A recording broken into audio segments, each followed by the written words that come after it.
Na sala de aula é que se muda uma nação. Na sala de aula não há idade nem cor. Por isso aceite e respeite o meu professor. Olá, muito boa tarde. Eu quero começar o programa de hoje com uma pergunta. Você sabe o que significa a palavra decepcionar? Em uma pesquisa rápida na internet, nós vamos encontrar o seguinte: decepcionar é um verbo transitivo que significa causar sofrimento, decepção, desapontar, desiludir. O verbo decepcionar vem do substantivo decepção, que pode ser uma mentira ou surpresa desagradável, uma desilusão, um desengano, uma decepção. Causa um sentimento de tristeza ou mágoa. Uma pessoa decepcionada se sente enganada e frustrada, porque tinha determinada expectativa em relação a alguém. Mas essa expectativa não foi correspondida. Nós sabemos que as decepções fazem parte da vida, porque ninguém pode agradar outra pessoa durante o tempo todo. Agora, uma característica importante do ser humano é saber como lidar com as decepções que vão surgindo ao longo da vida. Neste momento, cabe uma pergunta. Como será que os milhões de eleitores que votaram em Bolsonaro estão lidando com a decepção que está sendo este governo? A vítima da vez é a educação. Há uma semana, o MEC anunciou a retenção de 30% do orçamento das instituições federais. Já está em curso também corte de bolsas para mestrado e doutorado. E para nos ajudar a falar mais sobre este golpe sofrido pela educação, nós vamos conversar agora com o doutor em educação e professor do Departamento de Filosofia da Universidade Federal de Sergipe, Christian Lindenberg Lopes do Nascimento. Boa tarde, Christian, tudo bem? Tudo bem, boa tarde, Luana, boa tarde, telespectadores. E estamos aqui abertos para as perguntas. Obrigada, Christian. O ministro da Educação, Abraham Van Traub, indicado pelo guru de Bolsonaro, Olavo de Carvalho, já deu 4 justificativas diferentes sobre a necessidade de cortes na pasta, desde o anúncio do ajuste fiscal, feito no último dia 30. A última, dada nesta segunda-feira, dia 7 de maio, na Comissão de Educação do Senado, terminou como uma espécie de ameaça. Não é um corte, e sim um contingenciamento, porque não é definitivo, disse o ministro, que concluiu dizendo que a medida pode ser revista caso a reforma da Previdência seja aprovada. Professor Christian, isso na verdade é uma chantagem, não? Então, Luana, soa muito estranho um ministro de Estado fazer tal afirmação. Ainda mais num cenário onde os cortes, né, e não contingenciamento simbolizam uma perda muito grande para o ensino superior, para a educação como um todo e para o ensino superior de forma específica. Só para dar um exemplo, a UFES, a Universidade Federal do Sergipe, perdeu quase 50% dos recursos previstos que deverão ser utilizados para pagar despesas como água, luz, telefonia e os serviços terceirizados. Ou seja, a UFES está correndo um risco hoje por conta desse contingenciamento de não cumprir o período, ter recurso para o ano inteiro. Isso quer dizer, a UFES ela é um patrimônio do povo sergipano, né, isso, professor? Então, o que o senhor está dizendo para a gente é que esse corte pode fazer com que a universidade pare de funcionar, é isso? Então, Luana, a situação que hoje já não é das melhores, né, os recursos para o ensino superior brasileiro, desde 2014, 2015, têm sofrido consequentemente perdas, e esse anúncio dito nessa semana pelo ministro da Educação tira a universidade do sinal amarelo e passa para o sinal vermelho. Ou seja, nós corremos o sério risco da Universidade Federal do Sergipe não ter recursos para cumprir com suas obrigações basilares, como essas que eu acabei de dizer. Professor, o corte da verba na educação, na pasta de educação, é algo ideológico, dizem alguns estudiosos. O senhor acredita nisso? Acredita que é algo ideológico? Isso, Luana, é uma falácia, né? É uma mentira, descabida, né? Por alguns motivos. O primeiro, o ministro, o atual, o ex também, Vélez Rodrigues, o próprio presidente da República, vivem acusando a universidade de fazer doutrinamento ideológico, notadamente os cursos de ciências humanas, por exemplo, filosofia.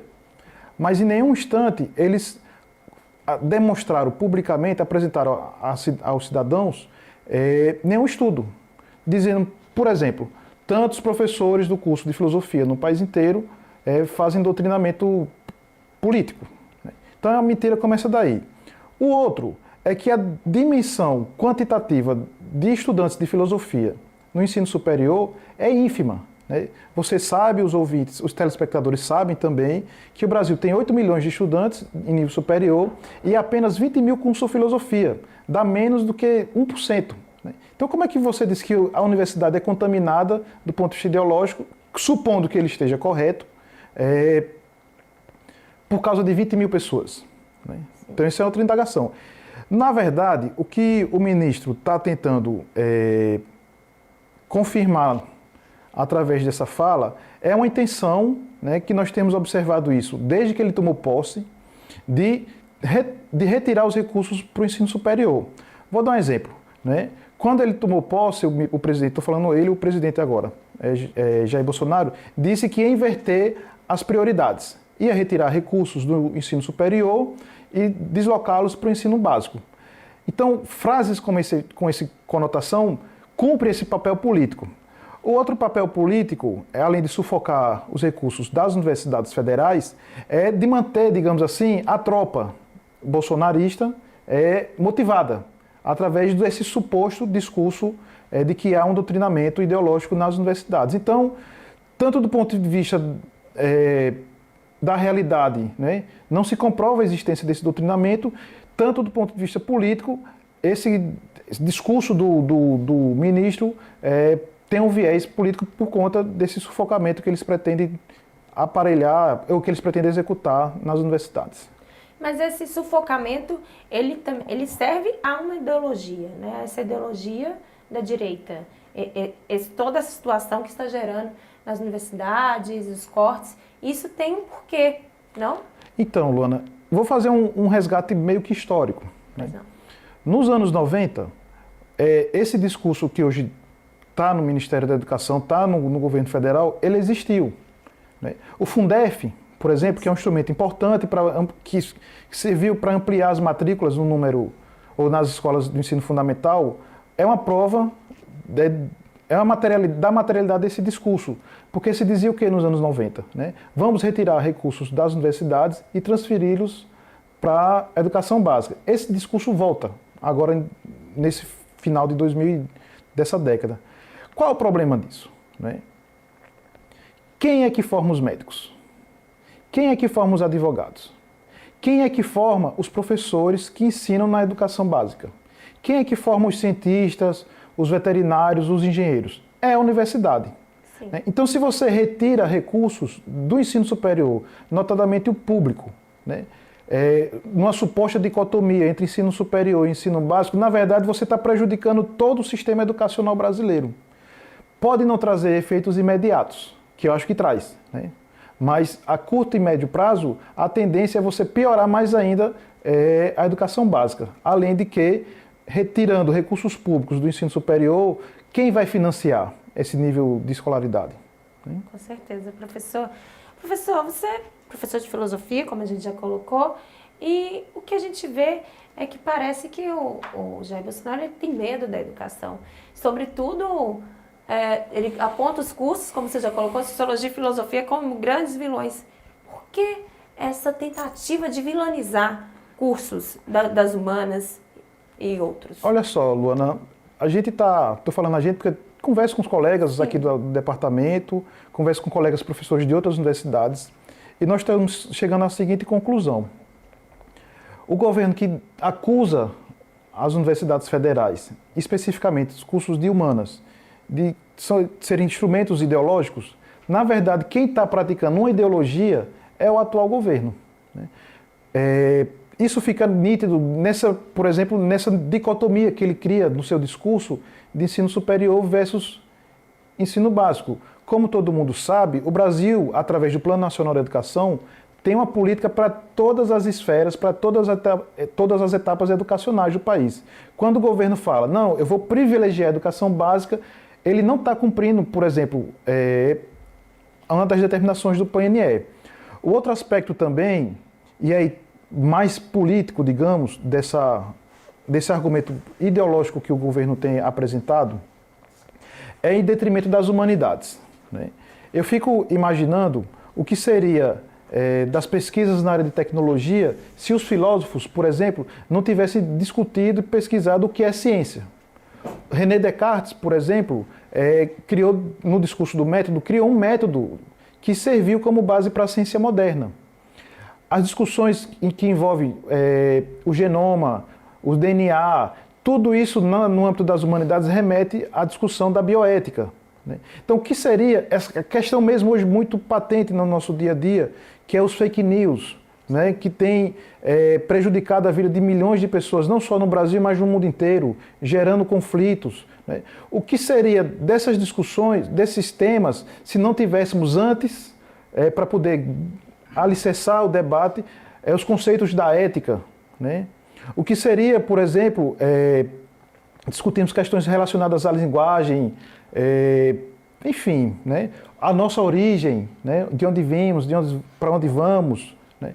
Então, todas essas discussões que são travadas especificamente no curso de filosofia, elas servem de alguma forma para as questões mais práticas do cotidiano, né? No caso específico das ciências, que é o governo tanto fala, né? Diz que vai tirar recursos das universidades, mais precisamente dos cursos de humanas, para poder os poucos recursos que sobrarem, né, serem investidos nesses cursos que, segundo eles, são úteis para a sociedade. Então, é um discurso assim que não tem lastro na literatura, é um discurso que rivaliza dentro do ambiente universitário áreas e que quem vai sair perdendo, caso isso seja efetivado, é toda a sociedade brasileira. Nós estamos, né, distante, agora ainda mais, de um modelo perfeito. No entanto, você acredita que o fato de, na época do governo Lula e Dilma, você ter tido uma abertura a partir do sistema de cotas para a entrada de estudantes de escolas públicas, estudantes negros, né, estudantes vindos das camadas mais baixas da sociedade, isso gerou algum tipo de raiva, rancor nessa camada que hoje está à frente da política do nosso Brasil? Olha só, Luana, o atual governo e seus aliados, e aí precisa citá-los, né, já demonstraram, já deram sinais claros de que eles são contrários a algumas políticas públicas que estavam sendo executadas anteriormente, notadamente pelos governos do PT, né, do Lula e Dilma, né. O caso específico das cotas, né, o presidente Bolsonaro, né, já teceu comentários, comentários desnecessários, comparando negros com bois, quilombolas com os bois, né, da questão da arroba, né, a questão das mulheres. Inclusive ele foi punido recentemente pela justiça naquele conflito que ele teve com Maria do Rosário. Sim.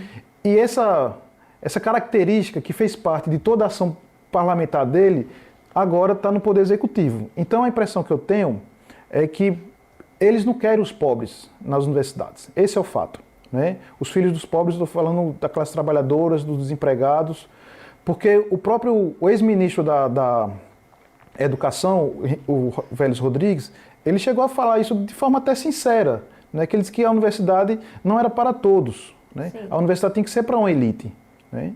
Então, assim, o que nós temos visto, e aí com muita desconfiança, é que todas essas ações que estão sendo promovidas e realizadas pelo atual governo têm, de fato, fechar as portas das universidades para a grande maioria da população brasileira. Vou pegar o exemplo aqui da nossa Universidade Federal do Sergipe, né? Em 2002, até 2002, 2003, nós só tínhamos o campus de São Cristóvão, né, e o Hospital Universitário, né, que atendia 3 cursos. Nos períodos do governo do PT, a UFES não só cresceu aqui na região metropolitana de Aracaju, mas também ela se expandia para o interior. Então hoje a UFES tem 6 campi, né, que dá oportunidade para os filhos dos ricos, né, que sempre tiveram acesso a alguns cursos nas universidades, mas também aumentou e deu oportunidade para os filhos dos pobres, né?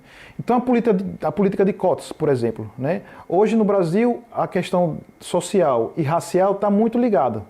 Então você reservar vagas, né, 50% das vagas em todos os cursos, você permite que esses filhos da classe trabalhadora, para esses filhos das camadas mais pobres do Brasil, possam cursar não só as licenciaturas cursos das ciências sociais aplicadas, mas também possam cursar medicina, direito, os cursos que têm mais prestígio, né, na sociedade, odontologia na sociedade, e que geralmente eram ocupados por pessoas, do ponto de vista financeiro, mais avantajadas, né? Então, assim, você recorta ou você corta recursos de um lado, né, estrangula a Universidade Pública Federal do ponto de vista do financiamento e depõe, né, e torna público opiniões contrárias às políticas de cotas, você somando esses elementos e outros, né, a impressão que se tem é que ele vai, a curto prazo, modificar a atual legislação no que se refere ao acesso ao ensino superior, especificamente à reserva de vagas sociais e raciais. Diante desse cenário tão preocupante, né, professor, vamos falar agora sobre a Greve Nacional de Educação, que vai acontecer no dia 15 de maio, na próxima quarta-feira. A Greve Nacional da Educação, convocada para o dia 15 de maio pelos trabalhadores e trabalhadoras em educação, contra o desmonte da aposentadoria, terá um reforço ainda maior por parte da comunidade universitária, da rede pública e privada, de institutos federais, cursos técnicos profissionalizantes, além das entidades estudantis, como UNE e USB. Professor, conta pra gente o que vai acontecer durante esse ato e qual a importância de todo mundo, de todos nós, a sociedade estar se somando a essa greve nacional. Então, Luana, essa atividade que vai acontecer na próxima quarta, ela está sendo convocada, como você falou, pelas entidades sindicais e estudantis, né? Ela tem o propósito de tornar público essa indignação que hoje marca, que hoje está registrada nos corredores das escolas e das universidades, notadamente as públicas, do nosso país. Então, a forma que nós encontramos é de protestar, né? Porque, diante dessa situação, não tem como ficarmos passivos diante dela, né? Eu falei aqui a questão do financiamento, né, da graduação, dos custos de manutenção das universidades federais, a questão do investimento, né? O campus de Glória, por exemplo, né, de Nossa Senhora da Glória, que é um campus novo, né, corre sério risco porque precisa ser construído, hoje está em prédios alugados. Então, os cortes atingem todas essas áreas do ensino superior brasileiro.